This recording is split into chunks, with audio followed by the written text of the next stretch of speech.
Anda masih di Breaking News pemirsa bersama saya Bayu Pradana dan masih bersama saya ada Pak Abdul Muta Ali pengamat Timur Tengah dan juga ada join secara virtual ini ada Pak Ade Patmo Sarwono Dubes RI untuk Palestina dan juga Yordania Bapak-bapak. Kalau kita lihat tadi bukan hanya wajah-wajah dari pemerintahan saja yang hadir ini pemirsa tapi juga ada juga public figure dari dunia entertainment dan juga tentunya masih banyak yang lainnya yang juga hadir untuk membela Palestina. Saya tadi mau menyinggung dulu ke Pak Ade tadi bahwa mengatakan bahwa warga Palestina ini saat ini bertahan di kamp-kamp pengungsian. Nah, yang saya mau tanyakan, apakah kamp-kamp pengungsian ini bisa menjamin keamanan mereka dari serangan Israel, Pak?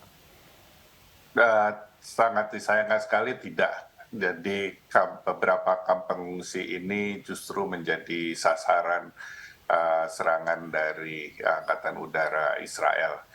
Jadi sebetulnya bisa dikatakan tidak ada tempat yang aman di Gaza.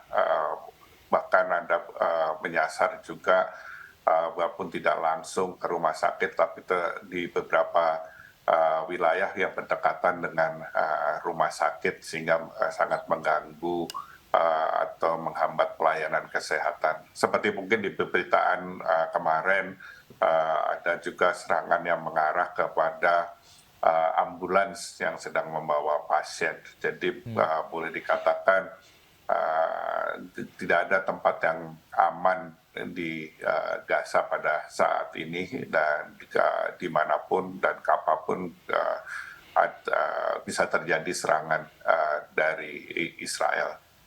Baik, untuk Pak Muta Ali ini tidak ada tempat yang aman Pak untuk warga Palestina berlindung. Ya, Menurut jadi Bapak nyaris dari 365 kilometer ya, luas Gaza itu tidak ada tempat yang aman. Bahkan di Jabalia, itu salah satu kamp pengungsi masyarakat Gaza yang ada di sana. Itu 2 hari yang lalu dibombardir, luar biasa. Saya kemarin diskusi, wawancara live juga dengan relawan Mercy yang ada di basement rumah sakit Indonesia di Gaza. Ya, lantai 2, 3, 4 itu sudah mati. Baik. Ya, jadi nyaris mungkin dari 3,5 kilo hanya rumah sakit Indonesia itu yang aman begitu ya. Nah, maka pada saat yang amat sangat mencekam seperti ini, masyarakat Gaza itu bantuan pun terbatas, itu pun hanya melalui pintu Rafah, itu pun hanya melalui 2 organisasi ya Bulan Sabit Merah Mesir dengan PBB urusan pengungsi dan kemanusiaan begitu. Dan tadi kata Pak Dubes juga disortir, bahan bakar tidak bisa masuk. Orang Gaza itu tidak punya bunker. Tidak punya bunker. Ya, tidak punya bunker. Beda dengan masyarakat Israel di Tel Aviv. Bunker-bunker mereka sudah siap kan begitu. Tapi sungguh pun demikian, orang Israel sendiri di Tel Aviv ya, itu sebetulnya kalau dilakukan survei itu nggak setuju dengan serangan tirani yang dilakukan oleh IDF ini atas perintah Benjamin Netanyahu ya. Mereka mengusir menteri-menterinya yang mengunjungi mereka di rumah sakit. Ya, karena ulah kalian, kami dibenci oleh seluruh masyarakat internasional.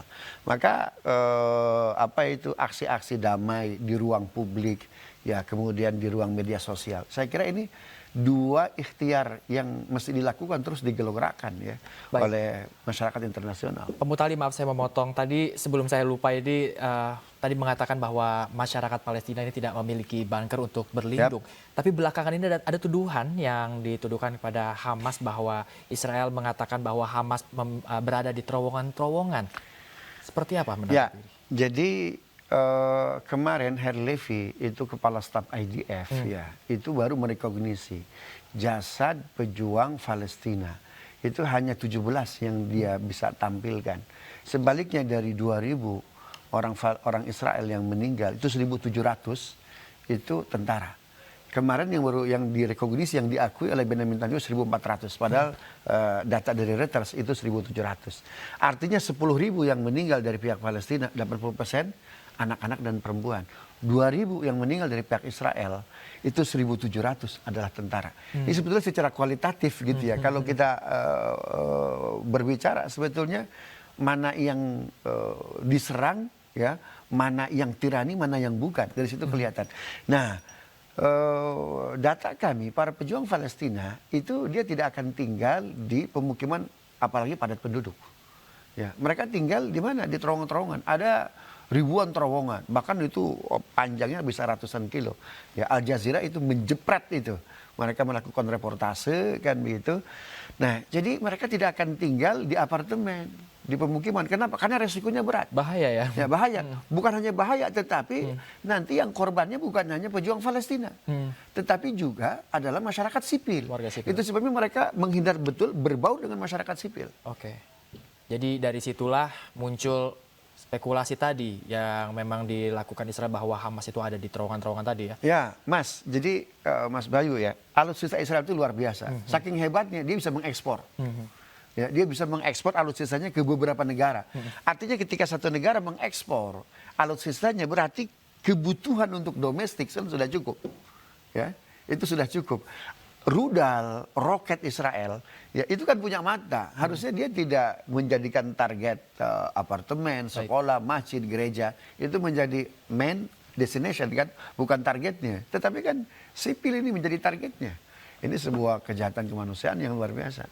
Baik, dan saya mau bertanya bahwa ini kepada Pak Ade dan juga Pak Muta'ali ya. Israel ini memang sudah dikecam, bukan hanya Indonesia saja yang hari ini mengecam, tapi juga banyak negara-negara lain, termasuk juga ada di Amerika juga ada aksi, kemudian di Inggris kita juga lihat bahkan ada aksi, dan juga negara-negara lainnya. Sebenarnya apakah aksi-aksi yang dilakukan seperti Indonesia hari ini memiliki pengaruh kepada mungkin akan merubah pola pikir Israel atau seperti apa? Ya, dari 7 ikhtiar yang dilakukan, 5 ternyata gagal. Pertama, minta menghentikan serangan IDF, ternyata tidak didengar. Kemudian resolusi Rusia juga ditolak ya melalui Dewan Keamanan PBB karena diveto oleh Amerika, Inggris dan Perancis kan begitu. Kemudian sidang Majelis Umum PBB, kita tahu itu kan tidak mengikat ya karena tidak tidak di level Dewan Keamanan. Kemudian yang keempat itu minta jeda kemanusiaan ya dari Joe Biden, tapi juga ditolak. Nah, kemudian kemanusiaan pun sama disortir, sehingga cuma ada sisa terdua ya dua ikhtiar lagi yang dilakukan. Apa itu? Mengisi ruang publik dan ruang media sosial. Nah, saya kira ini mesti mesti terus digaungkan. Nah, we stand with Palestine ini narasi lama sebetulnya gitu ya. Sejak konferensi Asia Afrika itu narasi kita Bung Karno, we stand with Palestine. Saya kira levelnya bukan lagi itu sekarang. Baik. Tapi we declare bahwa Palestina adalah negeri merdeka. Saya kira kita bisa bekerja sama dengan negara-negara yang punya nilai kemanusiaan. Saya kira apa yang dilakukan oleh Craig Mukheber, ya seorang direktur tinggi Komnas HAM PBB, dengan dia mengundurkan diri, ini sebuah pertanggungjawaban, ya responsibility yang luar biasa untuk mengingatkan kepala negara dunia bahwa yang dilakukan oleh Israel bukan against Gaza, against Palestine, tapi against the world and humanity. Baik. Dari Pak Ade sendiri seperti apa Pak? Apakah memang aksi-aksi seperti ini memiliki dampak Pak kalau Bapak lihat langsung dari sana? Iya, benar. Memang ada dampaknya. Dampak dari aksi solidaritas terhadap Palestina di berbagai negara, ya, baik itu di negara Timur Tengah, di Indonesia maupun di negara-negara Barat termasuk Amerika, memang ada dampaknya.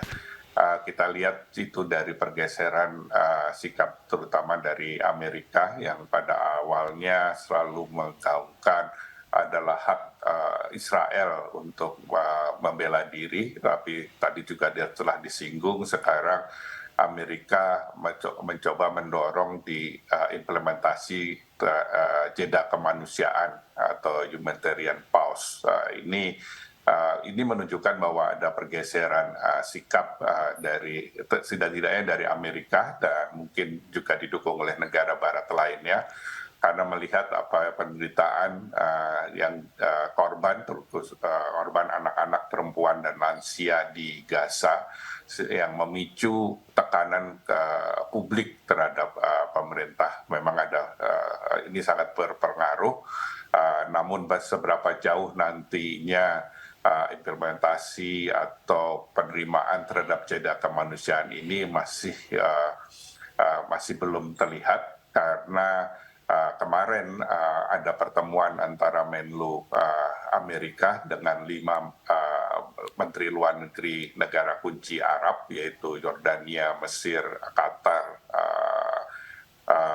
Uni Emirat Arab dan juga dengan Sekjen PLO ini belum menemui kata sepakat untuk menanggapi situasi konflik di Gaza.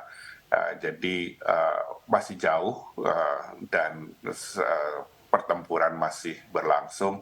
Ya tentunya tekanan dari publik itu sangat membantu untuk upaya mempercepat atau menciptakan ruang bagi suatu meredakan ketegangan atau peperangan maupun adanya suatu bantuan kemanusiaan atau koridor kemanusiaan di Gaza.